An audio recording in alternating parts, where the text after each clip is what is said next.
আমি সহ আমার পরিবারের সবাই ম্যাগিটা খেতে অনেক পছন্দ করি, তাই আমি মাঝে মধ্যেই এক এক সময় এক এক ভাবে রান্না করার ট্রাই করি। আজ আপনাদের সাথে খুবই মজাদার ম্যাগি মাসালার একটা রেসিপি শেয়ার করছি, আশা করি ভালো লাগবে। তো এখানে আমি শুরুতে কয়েক কোয়া রসুন নিয়ে নিব, দিয়ে দিচ্ছি 1 চামচ পরিমাণ কাশ্মীরি মরিচের গুঁড়া, আপনার নর্মাল লাল মরিচের গুঁড়াটা ব্যবহার করতে পারেন। সরষের তেল দিয়ে সবকিছু একত্রে একটা পেস্ট বানিয়ে নিলাম। এবার কড়াইয়ে 1 টেবিল চামচ পরিমাণ তেল গরম করে এর মধ্যে দিচ্ছি পেঁয়াজ কুচি, আর দিব এখানে অল্প পরিমাণ আস্ত জিরা। এটাকে ভাজবো যতক্ষণ না পর্যন্ত পেঁয়াজটা নরম হয়ে আসে। একটা টমেটো কুচি, সেই সাথে দিব কিছুটা পরিমাণ ক্যাপসিকামের কুচি। এইবার এটাকে রান্না করব নরম হয়ে যাওয়া পর্যন্ত। রসুনের মিশ্রণটা দিয়ে আরো 3 থেকে 4 মিনিট সময় রান্না করছি।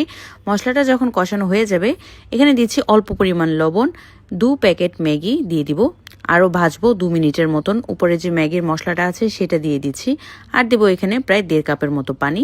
যতক্ষণ না পর্যন্ত এটা সেদ্ধ হয়ে যায় ততক্ষণ পর্যন্ত ঢাকা দিয়ে রান্না করব। কিছু পরিমাণ মটরশুঁটিও আমি অ্যাড করছি, যেহেতু এই উপকরণগুলো এখন বাজারে অ্যাভেলেবেল আছে। যখন সবকিছু সেদ্ধ হয়ে যাবে, একটা ডিম দিয়ে নিচ্ছি। এবার ঢাকা দিয়ে রান্না করব আরও 2 মিনিটের মতন।